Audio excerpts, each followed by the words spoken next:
केंद्र सरकार ने केंद्रीय कर्मचारियों को बजट 2025 से पहले बड़ी खुशखबरी दी है।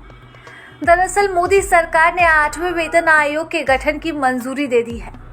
मोदी सरकार ने गुरुवार को केंद्रीय कर्मचारियों और पेंशन भोगियों को बड़ा तोहफा दिया है। सरकार ने 8वें वेतन आयोग को मंजूरी दी, तो वहीं केंद्र सरकार के अब इस फैसले के बाद से देश भर में लाखों सरकारी कर्मचारियों की सैलरी में बम्पर इजाफा होने का रास्ता साफ हो गया है। केंद्रीय मंत्री अश्विनी वैष्णव ने फैसले की जानकारी देते हुए बताया, केंद्रीय कर्मचारियों के वेतन में संशोधन के लिए सरकार ने 8वें वेतन आयोग को मंजूरी दी है। केंद्रीय मंत्री ने एक प्रेस ब्रीफिंग में कहा, 1947 से अब तक 7 वेतन आयोग लागू हो चुके हैं। पीएम मोदी ने एक रेगुलर पे कमीशन बनाने का संकल्प लिया था, जिसके हिसाब से 2016 में 7वां वेतन आयोग शुरू हुआ था, जो कि 2026 तक चलना था, लेकिन उससे 1 साल पहले ही सरकार ने इसे मंजूर कर दिया है।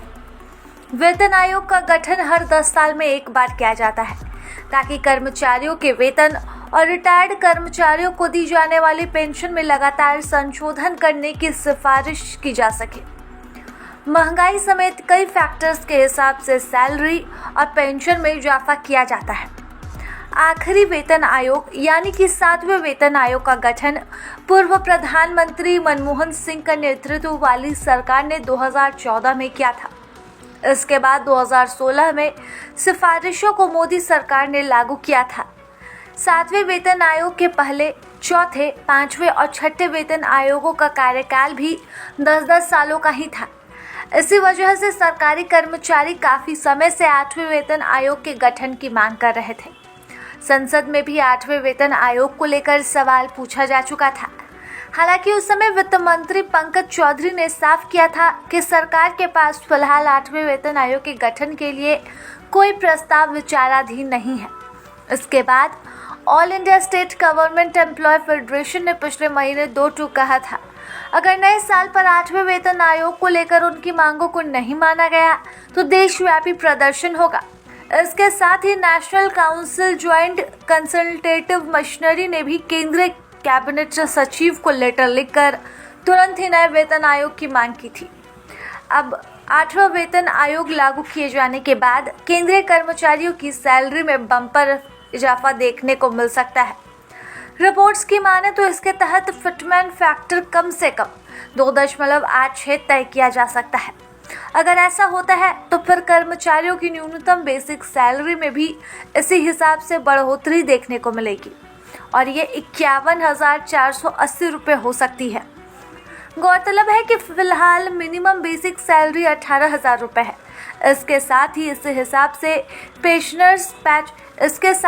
हिसाब से पेंशनर्स को भी लाभ मिलेगा और उनकी मिनिमम पेंशन फिलहाल 9,000 रुपये से बढ़कर 25,740 रुपये हो सकती है।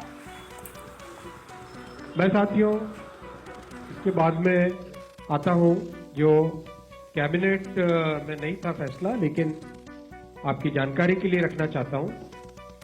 माननीय प्रधानमंत्री जी ने केंद्र सरकार के सभी कर्मचारियों के लिए 8 सेंट्रल पे कमीशन को मंजूरी दे दी।